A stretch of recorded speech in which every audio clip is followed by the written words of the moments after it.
كنت قاعد من شويه قاعد افكر في فكره فيديو اعملها لكم بالرغم من ضغط المذاكره اللي عليا، لكن تهون اي حاجه لاجل عيونكم. وبدور كده ودماغي صدعت من التفكير، فلقيت اعلان ظهر لي للعبه. فقبل ما اعمل سكيب قلت هو ده، ليه ما اعملش فيديو اجرب فيه العاب الاعلانات دي، وقبل ما اعمل اي حاجه متاكد اني هندم بعدين. فقمت داخل على جوجل بلاي وداونلود على اي لعبه ليها اعلان، وعلشان سرعه النت عندي بيض جدا فضلت مستني كام لعبه معفنه تنزل، حاسس اني بضيع وقت بجد. فدلوقتي استنوني لحد ما الالعاب تحمل.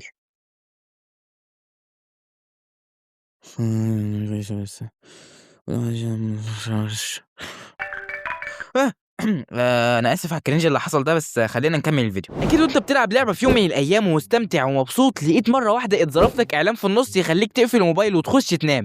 الموضوع ده بيتكرر كتير قوي على الموبايل، بس ليه واشمعنى بتظهر على الموبايل؟ يعني ليه ما كنتش بلعب لعبه على البي سي والاقي اعلان؟ والاجابه على كده كلمه واحده وهي ما اعرفش، بس عشان احنا مستلكين بنعمل حركه صايعه واظن انك عرفتها من غير ما اقولها. ايوه، هي قفل النت. انت هنا حرفيا بترخم على الاعلانات اللي هي بترخم عليك وانت بتلعب علشان تاخد راحتك من رخامتهم. فهمت حاجه؟ انا ذات نفسي ما فهمتش. يعني بجد الاعلانات دي متخصصه انها تقتل المتعه، ده لو في متعه اصلا في العاب الموبايل. وكل كوم وزرار الاكس المفروض يخرجك من الاعلان كوم تاني. هما بيحطوا اكس حرفيا اصغر من النمله وهيحولك على جوجل بلاي، اللي هو كأن حرفيا بيحط السم في العسل. والمشكله في كده ايه؟ ان اصلا اوقات الالعاب دي بتكون مدفوعه، يعني احمص بجد. انا ليه اشتري لعبه مجرد انها طلعت لي في اعلان، غير اني اكون ايلون ماسك وعايز اصرف فلوسي على اي حاجه؟ بس انا كنت نايم في مره وقلت ليه ما اجربش الالعاب دي واديها فرصه، يمكن يعني تكون حلوه او على الاقل معقوله.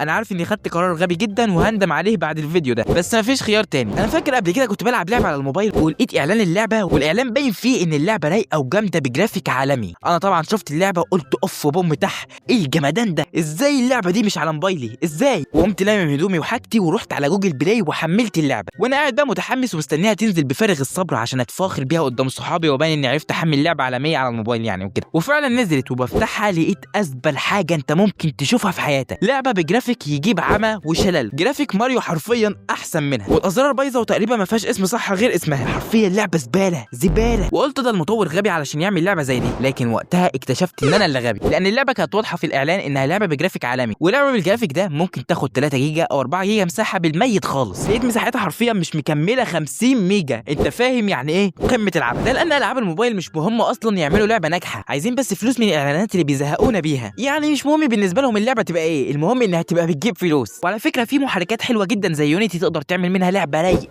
رايقه، بس المطور لسه هيتعب نفسه. والازبل من كده ان هو مش بيبقى عندهم افكار يعملوا لعبه شكلها عامل ازاي، فيقوموا بقى يعملوا نفس اللعبه نفس الفكره نفس كل حاجه كوبي بس لا عشان اكون صريح هما بيغيروا الاسم والصوره. شفت الابداع والكرياتيفيتي يا ابني؟ والمشكله ان تقييم الالعاب دي بيبقى عالي اوفر، فمش بيتشال من جوجل بلاي. بس ما تستغربش عشان انا فعلا كنت زيك في الاول، لحد ما عرفت سببين. اول واحد ان اللي بيلعب الالعاب دي مش ناس عاقلين، دول اطفال، فبالنسبه لهم لعبه بالفخامه والشياكه والقرف ده زي ريد ديد كده عندنا، مش فارق اصلا معاهم لعبه حلوه او وحشه. بس هنا بقى بيحصل حاجه متخلفه جدا، وهما بيلعبوا الالعاب العقيمه دي بتظهر قدامهم اعلانات، فلما يظهر قدام طفل اعلان ويشوف لعبه فكرتها قريبه جدا من اللعبه اللي بيلعبها، هتلاقيه دخل وحملها على طول من غير ما يفكر. واللعبه اللي هو حملها دي هيظهر فيها اعلان للعبه تانية، فهيحملها، واللعبه التانية فيها اعلان للعبه تانية، لحد ما هتلاقي حمل نص العاب جوجل بلاي وخلص لك الباقه بتاعتك وانت نايم في البطيخ. طب ايه السر ان تقييمهم عالي؟ السر برضه هو ان انت نايم في البطيخ. عشان مثلا تاخد سكين جامد او حاجه فشيخه جوه اللعبه، بيعرض عليك حاجتين: يا تشوف اعلان وطبعا لسه شارح لك ايه اللي بيحصل، يا تخش تقيم اللعبه. فالباشا اللي بيلعب اللعبه عشان ياخد الجائزه القيمه جدا دي هيختار ايه؟ الاثنين. ولو فاكر ان الاطفال بس اللي بتتغفل تبقى غلبان بجد. كلنا عارفين ان في العاب بتنزل على البي سي جامده، معاك ان ماينكرافت موجود ليها نسخه على الموبايل، بس احنا بنفترض يعني. فلو كتبت على جوجل بلاي ماينكرافت هتلاقي ماينكرافت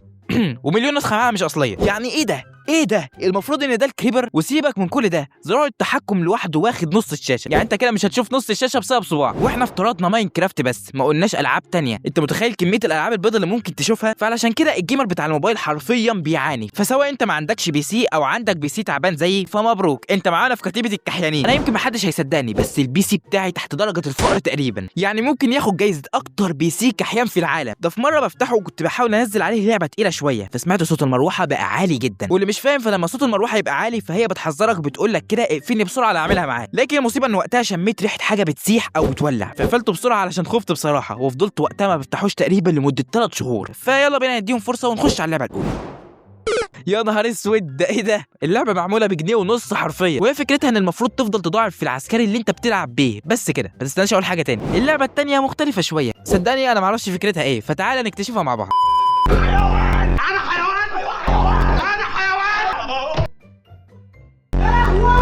عارف ان المره دي سحبت سحبه زباله حرفيا، انا عارف انا مش هبرر، بس حرفيا بدرس مواد لا يمكن لكائن حي او غير حي حتى يدرسها. بس وعد مش هتتكرر تاني. انا معرفش كام مره قلت كده، بس ما تقلقوش المره دي بجد. اكيد يعني. وحتى الفيديو الجديد شغال عليه وانا بخلص الفيديو ده، واشوفك على خير.